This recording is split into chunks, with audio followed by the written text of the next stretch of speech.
Hello बच्चों, आप सभी को मेरा प्यार भरा नमस्कार। और साथियों, आप सभी लोग कैसे हैं?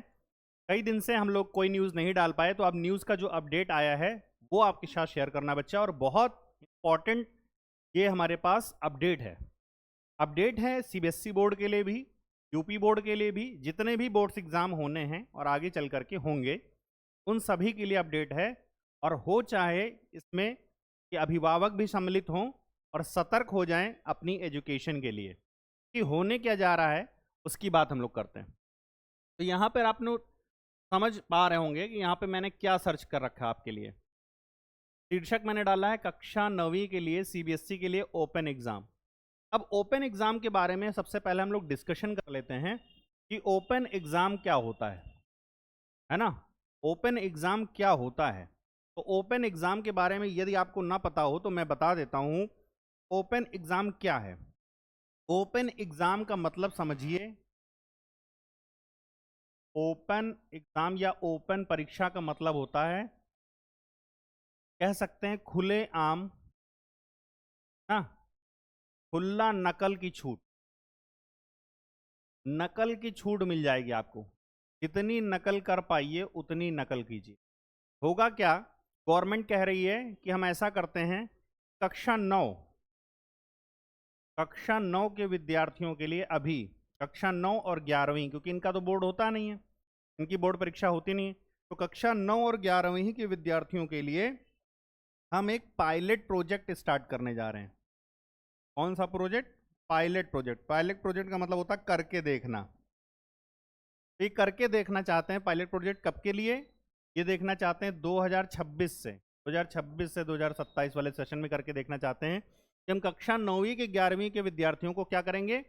ये नहीं कहेंगे कि आप याद करके आइए, याद कुछ नहीं करना है, स्मृति के आधार पर पेपर नहीं होगा, मेमोरी के आधार पर पेपर नहीं लिया जाएगा।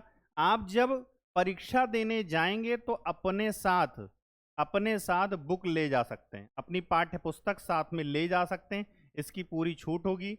और फिर परीक्षा में जो प्रश्न आएंगे, जो भी परीक्षा में प्रश्न आएंगे, उनके उत्तर आप इस उत्तर पुस्तिका से देख देख करके देंगे। तो गवर्नमेंट यही कह रही है कि आप क्या करेंगे कि आप पुस्तक ले जाइए, कुंजी ले जाइए, गाइड ले जाइए, और वहां पे जो प्रश्न है उसके उत्तर देख लीजिए और इसमें लिख दीजिए, और इसके आधार पर आपको नंबर मिल जाएंगे। तो अब आप समझिए गवर्नमेंट ने इसके पहले क्या किया है, जरा उसके बारे में भी बात करते हैं। गवर्नमेंट ने इसके पहले क्या किया है? इसके पहले जो हमारा सिलेबस था, ये कह करके रिड्यूस हुआ कि भाई कोविड में बच्चे बहुत ज़्यादा सिलेबस से प्रताड़ित हैं, तो इन्होंने कहा कोविड के कारण हम लोग क्या कर रहे हैं, सिलेबस को घटा देते हैं। तो ऑलरेडी 11 से लेकर के 12 तक का जो सिलेबस है काफ़ी ज़्यादा बच्चों रिड्यूस किया जा चुका है। फिर और बात कर लेते हैं, कुछ स्टेट्स में बढ़िया बुक्स भी चलती थी, अच्छी बुक चलती थी, जिनमें विस्तृत चीज़ें लिखी होती थी, विस्तृत पैटर्न लिखा होता था, तो गवर्नमेंट ने वो भी मना कर दिया और कहा कि हम अधिकतर अब स्टेट में चाहते हैं कि एनसीईआरटी से पढ़ाई हो। अब एनसीईआरटी आपको पता है लिमिटेड है, पतली सी बुक है।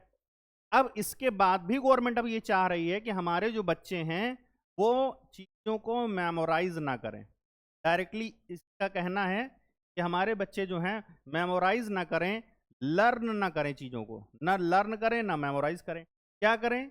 आराम से इंस्टाग्राम पे रील देखें, फेसबुक पे अकाउंट बनाएं, यूट्यूब पे खूब अपना मन मर्जी के वीडियो देखें, खूब गेम खेलें, और उसके बाद जब एग्ज़ाम आना हो, जब एग्ज़ाम की बारी हो, तो अपनी पुस्तक लेकर के चले आएँ, अपनी बुक लेकर के चले आएँ, और बुक खोल करके आराम से एग्ज़ाम का पेपर दें और घर जाएं, उनको नंबर तो मिल ही जाएंगे। तो अब इससे बताइए, अभी जो बेरोजगारी चल रही है, अब आप ही अपने पूछिएगा कि ये प्रणाली लागू होने के बाद देश में बेरोजगारी का आलम होगा क्या? देश में बेरोजगारी बढ़ेगी या घटेगी? दूसरी बात छोड़ दीजिए, इस विधि से, और गवर्नमेंट ये भी कहती है कि अगर ये कक्षा 9वीं और 11वीं में सफल रहा हमारा प्रोजेक्ट, तो हम इसको 10वीं और 12वीं में भी लॉन्च करेंगे। मतलब बोर्ड की भी परीक्षा इसी प्रकार से ली जाएगी। और ये किस आधार पर कह रहे हैं? ये कह रहे हैं कि हमने मैक्सिमम अध्यापकों से पता किया है, तो मैक्सिमम अध्यापक इसके पक्ष में हैं।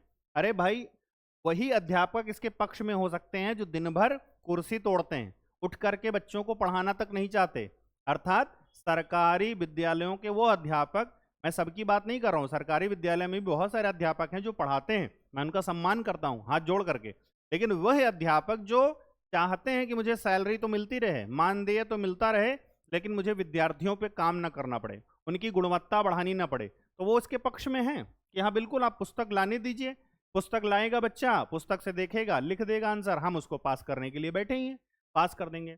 अब आप बताइए, इस तरीके जो बच्चे तैयार होंगे, अब बताइए अगर ऐसा कोई बच्चा इस तरीके से डॉक्टर बनने जाता है तो उसकी मेमोरी पे क्या असर पड़ेगा भाई?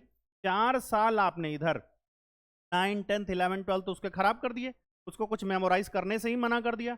अब जब वो अचानक नीट की परीक्षा मान लीजिए क्वालिफाई करना चाहता है तो उसको प्रॉब्लम, और क्वालिफाई भी कर लेगा तो सर्जरी कर रहा होगा तो क्या नर्स से कहेगा लाइए मेरा रजिस्टर ले आइए 4th ईयर का, देखूं मैं अब आगे क्या करना है, या मेडिसिन उसको लिखनी होगी तो वो रजिस्टर लेकर के आएगा? तो मुझे मेरे अनुसार विद्यार्थियों के से इस प्रकार की जो प्रणाली होगी वो अन्यायपूर्ण होगी, क्योंकि ऐसा जिन जिन विदेशों में करके देखा गया उसके बाद का मैं बता रहा हूं, रिसर्च जो हुआ है उस पर मैंने देखा कि मेमोरी पे काफी ज्यादा बच्चों के असर पड़ा है, उनको चीजें याद नहीं रह जाती हैं।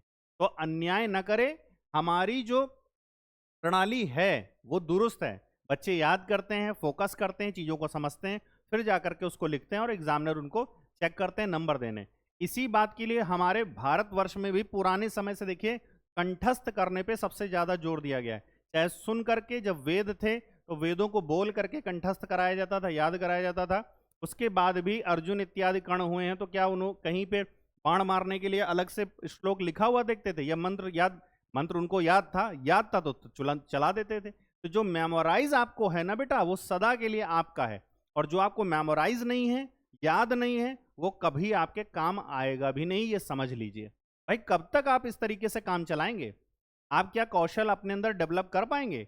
कौशल के लिए आपको प्रैक्टिस करनी पड़ेगी, आपको याद होना चाहिए, और जब आपको याद ही नहीं है अपना सिलेबस तो आप कहां तक कितनी बुक लेकर के एग्जाम में जाएंगे और कैसे इस एग्जाम को कर पाएंगे? तो फिलहाल मेरी बात हुई, ये मेरा पक्ष रहा, आप लोग अपना पक्ष भी कमेंट में बता सकते हैं, और मैं कह रहा हूं सभी अभिभावक सतर्क हो जाएं और इसका खुलकर विरोध करें, इसके बारे में चर्चा करें, जिस भी पोर्टल पे आप हैं, व्हाट्सएप, फेसबुक, अपने रिश्तेदारों के मध्य इस पर चर्चा करें, और जब भी ये प्रणाली लागू करने की बात है उसका खुलकर विरोध करें कि हमें अपने बच्चों के लिए ये प्रणाली लागू नहीं करवानी है।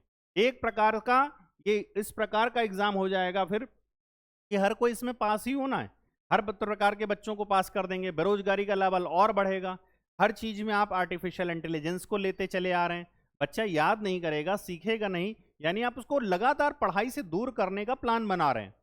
क्यों उसे पढ़ाई से दूर किया जाए? मुझे मेरी समझ से बाहर है। अब आइए मैं चलता हूं, आपको न्यूज पे ले चलता हूं कि ये न्यूज मैंने कहां से पढ़ी, कहां से देखी, तो उसका ऑथेंटिकेशन क्या है, ऑथेंटिकेट मैं आपको कराता हूं। तो उसके लिए देखिए मैंने लिखा है कक्षा 9वीं से 82 के लिए ओपन एग्जाम होने की तैयारी है क्या? तो मुझे गूगल खुद बता देता है, एआई ओवरव्यू कर रहा है, yes CBSE is introducing open book assessment for class 9th starting from the 2026 and 27, मतलब 2026 और 27 का जो सत्र है, अब इसमें कक्षा 9वीं के बच्चों को कहा जाएगा आप याद मत करिए बेटा, आप याद मत करिए, आराम से आप खूब मस्ती करिए, आपके लिए ओपन बुक की एग्जाम रखा गया, following a proposal approved by the board's governing body in June 2025। और बोर्ड की जो सीबीएसई बोर्ड की गवर्निंग बॉडी है इसको अप्रूव भी कर दिया गया है। तो आप सोचिए अगर सीबीएसई में कुछ लागू हो जाता है तो देर सवेर स्टेट बोर्ड में तो आना ही है, तो यूपी बोर्ड कैसे अछूता रह जाएगा?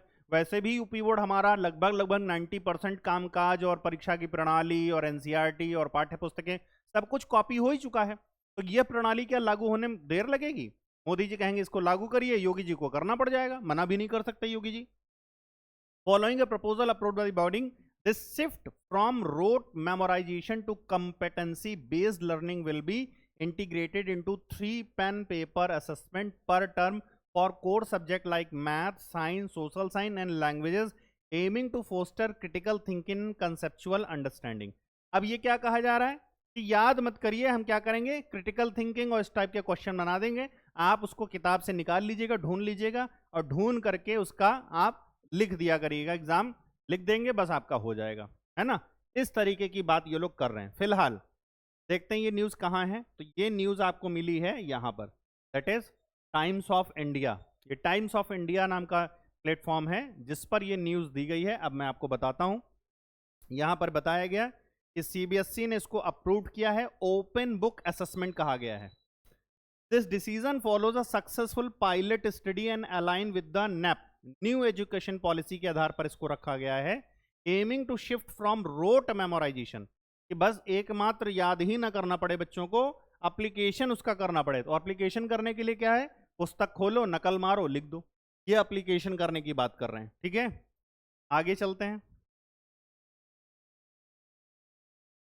So the decision was taken following the result of a pilot study conducted to evaluate the feasibility and acceptance of such model in school.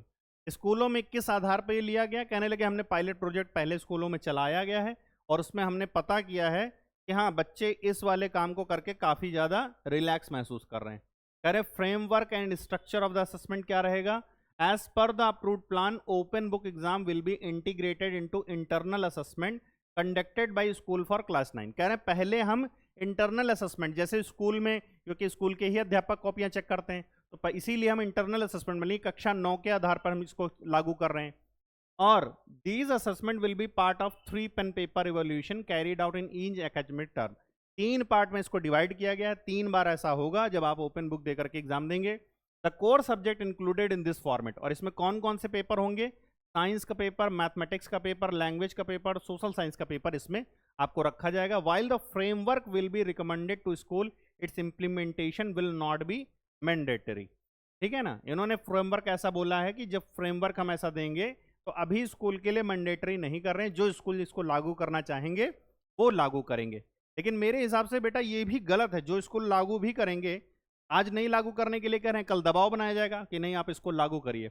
अब इनके ऑब्जेक्टिव देख लेते हैं क्यों ऐसा इन्होंने किया। तो कह रहे हैं CBSE's move is based on recommendation outlined in the NSFSC which emphasises the need to move away from the rote memorisation. कह रहे हैं बच्चों को हमें याद करने वाली विधा से अलग करना है, तो याद नहीं करवाइएगा तो क्या करवाएंगे, स्मृति ही अगर आप नाश करने पे लग गए, स्मृति उसको आप खत्म करने पे लग गए तो और क्या इससे बुरा क्या हो सकता है बच्चों के साथ। कह रहे हैं हमको इसको खत्म करना है and towards competency based learning करवानी है। कॉम्पिटेंसी कैसे, किताब से नकल कौन अच्छी मार लेता है, कितना अच्छा कौन किताब से छाप करके लिख पाता है। Open book assessment are described in the framework as a method to test student ability to interpret, apply and analyse information rather than merely recall facts. अरे फैक्ट्स को याद नहीं करना है, उसमें से देख करके कौन कितना अच्छा लिख पाता है इसको देखना है। अरे कहाँ चली गई है मति, कहाँ चली गई बुद्धि लोगों की जो इस प्रकार की बातें करने लगे हैं बच्चों के लिए। फिर उन्होंने कहा कि हमने पायलट स्टडी इसके लिए की है, 2023 में ही इसके लिए पायलट स्टडी की गई कक्षा 9 से 12 तक के लिए।